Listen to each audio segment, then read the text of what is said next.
రాష్ట్ర ప్రభుత్వం ప్రతిపాదన పంపే సమయంలో ఎవరి పేరు పంపాలో వాళ్ళ పేరు పంపాలి. కేంద్రం ఆలోచిస్తుంది. మీరు పంపిన పేర్లను ఇస్తారా? ఇది అన్నీ ఆలోచిస్తారు. పంపేటప్పుడు కూడా జాగ్రత్తగా పంపాలి. మంచి వ్యక్తుల పేరు పంపాలి. వీళ్ళు మంచి వ్యక్తులు కాదు అంటలే నేను. పద్మశ్రీ అవార్డు వచ్చేటువంటి స్థాయి వ్యక్తులను పంపాలి. పంపిస్తారు.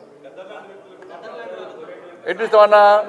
ఎట్టిస్తాం? గద్దరికి ఎట్టిస్తాం చెప్పండి అనే భావజాలం ఏంది? ఎంతమంది భారతీయ జనతా పార్టీ కార్యకర్తలను మర్డర్ చేసిన వ్యక్తులు ఆయన ఎట్టిస్తాం? మేము పక్కా అయ్యాం. మా కార్యకర్తలను చంపితే మా కార్యకర్తలు చంపిన కార్యకర్తలను పాటలు పాడినటువంటి వ్యక్తి గద్దర్. అనేక మంది పోలీసులను ఎన్కౌంటర్ చేసిన విషయంలో గద్దర్. ఎట్లిస్తాం? మీరు వంశం ఇస్తాం ఏంది అవార్డ్స్? భయపడే ప్రసక్తి లేదు, వెనుకపోయే ప్రసక్తి లేదు. వందల మంది భారతీయ జనతా పార్టీ కార్యకర్తలు నమ్మిన సిద్ధాంతం కోసం భారత్ మాతా కీ జై అని చెప్పి ఆందోళన చేస్తుంటే నక్సల్స్ భావజాలం గద్దర్ మా కార్యకర్తను హత్య చేయించిండు. ఎన్ఐఏ ఎంక్వైరీ చేసింది గద్దర్ గారి మీద. అనేక మంది పోలీసులను ఎన్కౌంటర్ పేరుతో మర్డర్ చేసిండు. అటువంటి వ్యక్తిని ఏ విధంగా పంపుతారు ఇవాళ?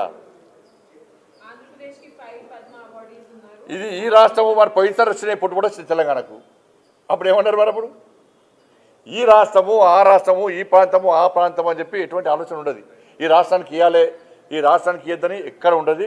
ఇవన్నీ మళ్ళీ ఒకసారి తెలంగాణ సెంటిమెంట్ను మీరు రగిలిసిన తెలంగాణ ప్రజలు అన్నీ తెలుసు.